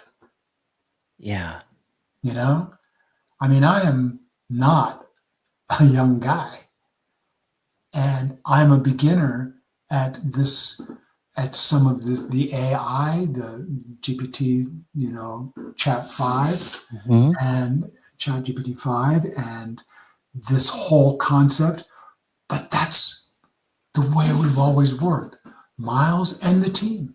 Yeah. Scott and these fabulous people. Adam, Greg, we've done things that go back to Money Hunt, that go back to 1999. and at different times getting together. And so in 100 days, they put this together. They meaning the technology people, the security people, the marketing people, the design people. And there's Miles and his ideas every day. Ding, ding, ding, ding, ding, ding, ding. Dang. It's like Miles said, we've got to put recipes in the book because he loves to cook. He said, people will love it. I said, it's a great idea. It's a And great he said, idea. we need to have a travel advice. And think of Raiders of the Lost Ark. I mean, it's two guys. They're buddies. I said, yeah. And we followed the Lawrence's path, but it's a sleuthing adventure. I said, Yeah. and I said we use a dagger for the Time travel. time travel device. Yeah. Maybe it belonged to T.E. Lawrence. Right. Well, it explains a lot of why T.E. Lawrence was so good at what he did. He may have, and then I love how the characters have their own relationship that you are privy to, like the fake mustache thing when they're like, hey, looking at each other, doing that. That's so cool. That's really cool. It's just, did you like the Two Truths and a Lie? Oh, yeah, I did. I have 2 wives. I have 4 wives. So good. That's Osama. Osama is just the guy he's just such a dear man. That's amazing. When we first met him, he says, Jesus Christ, what I go, my name is Osama, but don't shoot.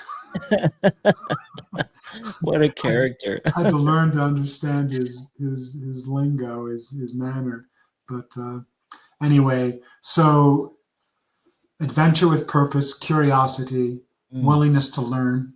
And there's no concept of holding back. And I think as we put on years and experience, there's a new phrase, it's called the modern elder. And part of that has to do with giving back.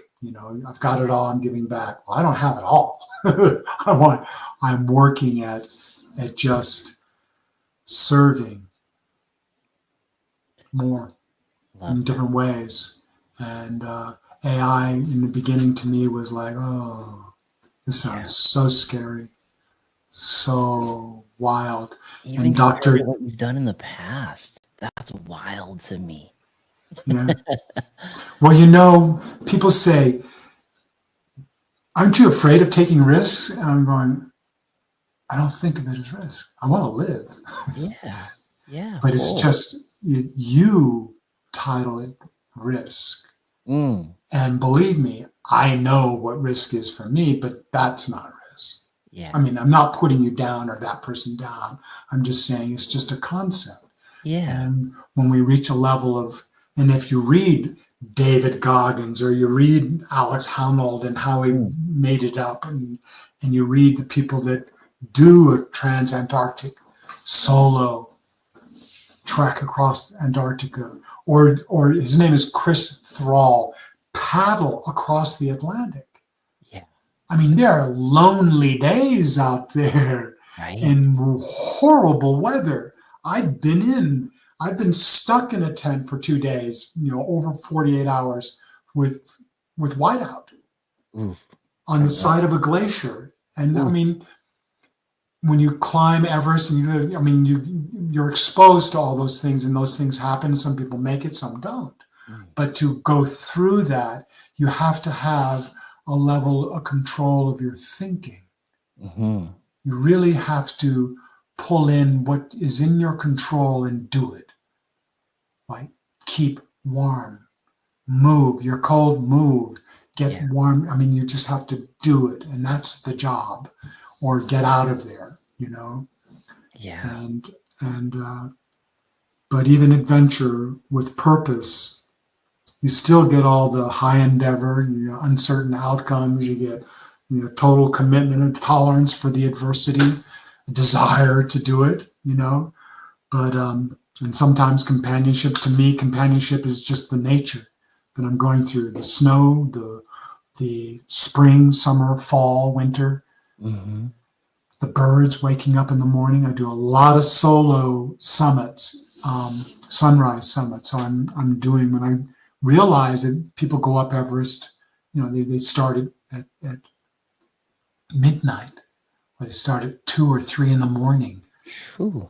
and they're doing headlamps to a certain point because of the weather sets in at a certain time. I started doing 14ers, doing Bierstadt and Evans, local things. I mean, they were wonderful, but doing them solo and getting there at 2 in the morning, and on Bierstadt getting through the reeds and the crazy growth that's down below to get to the trailhead.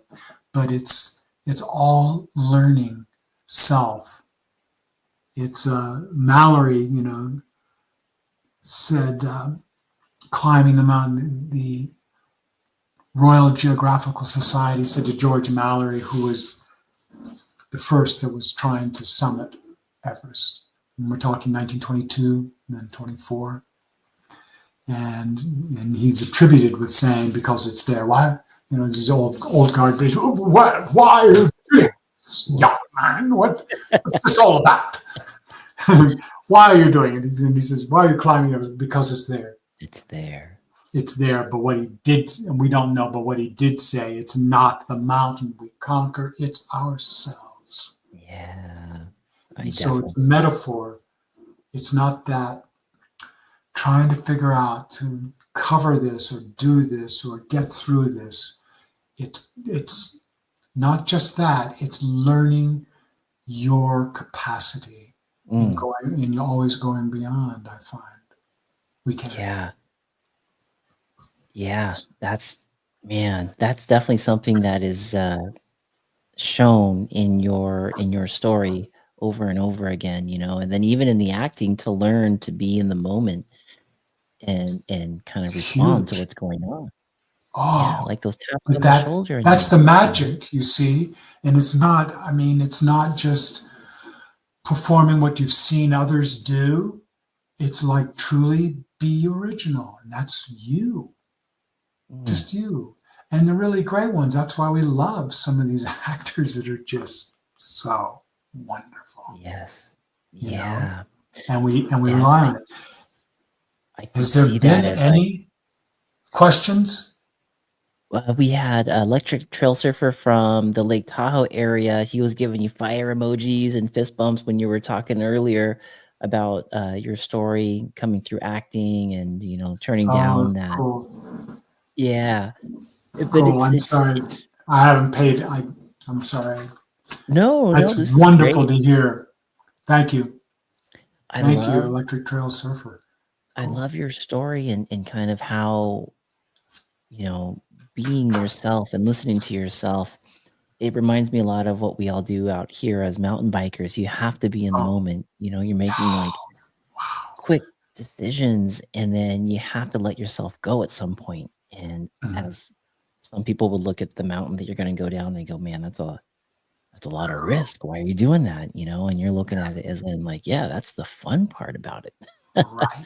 And you see the line, you can almost sense the line. I mean, I think of looking up. I'm always, when I see a mountain that's, taller than 11,000 feet and there's a tree line, I just say, I want to be up there.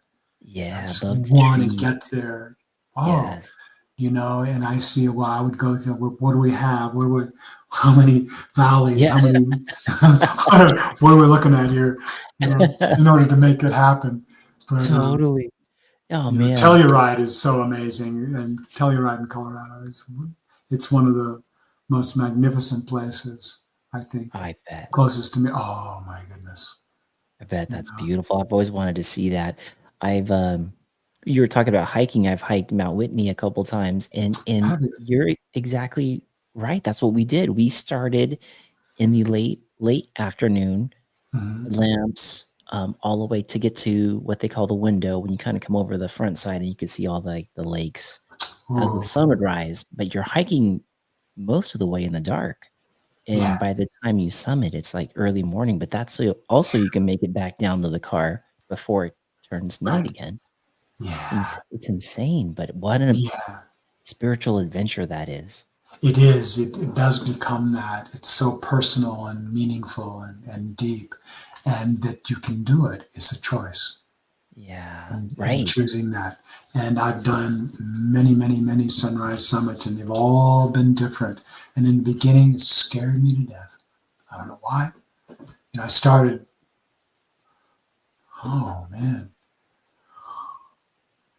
I started a long time ago, like 20 years ago. I did the first few, and they were.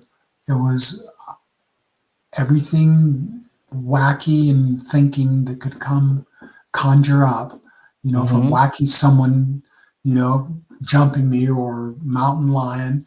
And it was just, and Yes. my hair was constantly back of my neck, and I was turning around with my headlamp and just, once in a while I'd see some eyes and it was deer, but it was coming to terms with whatever fear. It was like being a kid, the Yeah, boogeyman. vulnerable. Very, very vulnerable out there, you know? But it was, and I Yeah. realized to take charge of that and to really just get into the moment, one foot in front of the other, and where you are. But then when there's fog and you've got a headlamp, you have no idea if Oh, you're that would if be you're not on a scary. trail. Oh, It's that'd be gets scary. it gets and to feel lost. Mm, I think everyone should go through, I mean, lost in a place, but we feel lost, mentally and emotionally, certainly, and with all different reasons. But to be out in the wilderness and to just the sense of feeling lost. And I've gotten so, if I get a little too far in one direction or I went down a ravine that I shouldn't have gone down, it's just I've learned to say, calm down and talk and literally say, don't think that. yeah. Look around, fill yourself with possibilities and make a choice and just go with it until it says no. Mhm. That Mhm. choice. And just Yeah. continue. And because you're dealing with the undeniable in weather.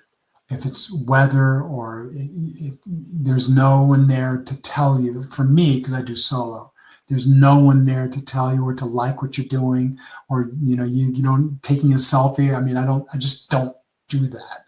And Yeah.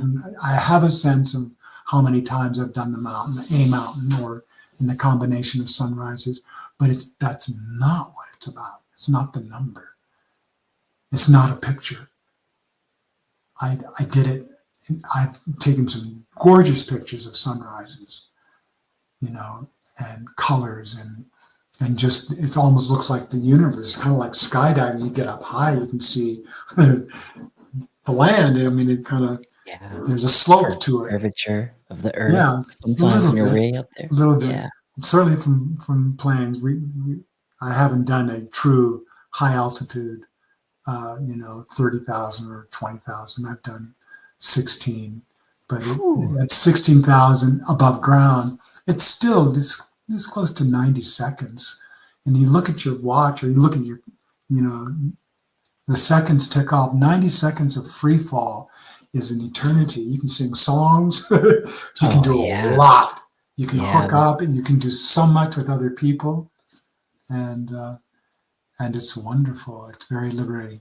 It is the first time when I was skydiving that felt I was truly in control of my life.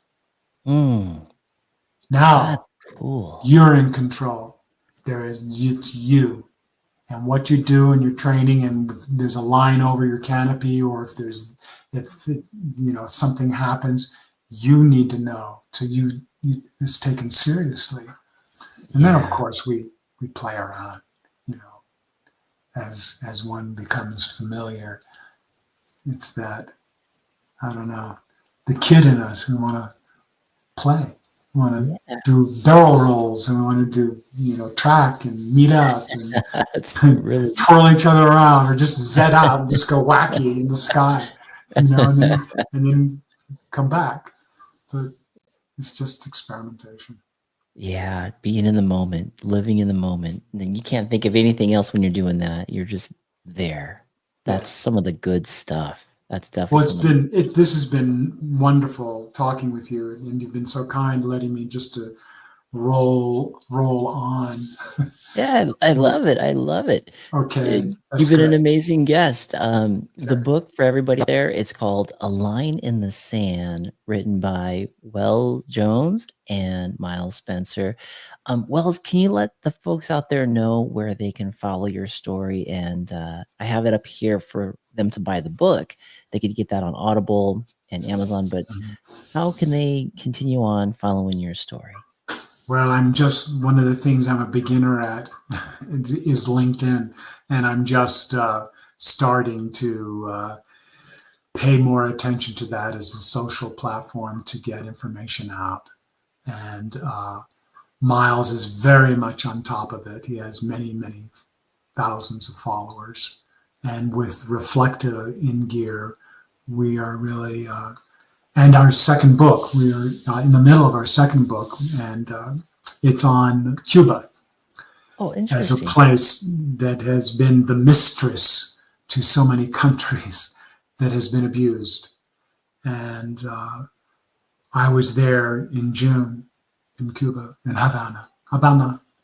And so our book is called Havana Familia, and it is the present day is 2016, and back in time goes back to 1958, just before the revolution. I mean, literally hours before the revolution. And so we're witnessing uh, in 2016, we are doing a Marabana, which is the marathon, and through the streets of Havana and outlying areas. It's a 13 point, whatever it is, it's half a marathon, and you do it twice. But as we come to different places, hotels, and we do a time travel, to that Cool. Cool. place, 1958, and it is exciting, very exciting. And we do skydive in that one. Miles has made his first jump actually, but he's making more, and Beautiful. I'm And when do getting you think that recertified. book when do you think that book's We gonna were hoping to get it out by the first of the year, and taking much longer with it than we did with A Line in the Sand because of the launch of this new business. We're Ah, very much engaged with that, but I would say the first of the year. excellent, excellent. Keep an eye out for that. Are you gonna have the same if you do the audio version, are you gonna have the same? Absolutely. Yeah. Eduardo's a friend. He's Oh, no, he's not. We absolutely. The guy is fantastic. Eduardo Ballerini, folks. ballerina, He, yes, ballerina. yeah, he Ballerini. And he is out of New York, and he's won. I don't know about this year, but he's won several years the Golden Voice Award, the International Oh, Golden Voice Award for Audible I for could book for believe that. recordings. Oh, Isn't I that could cool? believe that. He had all Yeah. those characters in different voices and It different was pretty tone. I good. was like, "This is amazing." He's Yes, really good. yes. He likes it. He loves doing it. He really loves doing it. He's very good. And in some cases, I mean, he's dealing with books. I mean, Wow. it's like reading War and Peace. And you go, wow. Wow. But he's very good. So that, please, if anyone's interested in the Middle East and a group that is worth contributing to, donating to, is seedsofpeace.org. And at least to know about them, that there is an organization where it's bringing both sides together as young people. And the stories from the people that we met, the campers from there that we met along our road, are just authentic and amazing and very family. A girl that says, my dad didn't want me to go, my mom didn't want me to go, but I went. And I said, I would never. I mean, you guys have your thought, I have my thought. She gets to the camp, and suddenly she's in combat Wow. with the opposing side, Good and this grief. other girl, and she just rips into her, and she says in conversation to us years later, I sounded exactly like my mom. Oh, And I couldn't believe it. It made me sick to my stomach. I ran out of there after I ripped into this Palestinian girl. wow. And I Wow. went out and I just you know, sat by the lake. I was leaning up against a tree and I just lay down and I don't know, I just was trying to figure it out. And I heard a flute playing behind me and it was the girl that came out and followed Oh, her. And then the wow. counselor said, "This is good. This is about. It's just to Yeah, uncover this and to see it, feel it, and get over it." that's great. And so Seeds that of was just Peace. one story. Yeah, Wow. sweet piece. Yeah, check it out. Seeds of Peace. Again, folks, the book is called A Line in the Sand. And then in closing, Wells, you've gone from skydiving over the South Pole as a rescue para paratrooper, so to speak, Pararescue. Hmm. pararescue over the South Pole, going into acting, booking yourself commercials, and then going into producing and directing.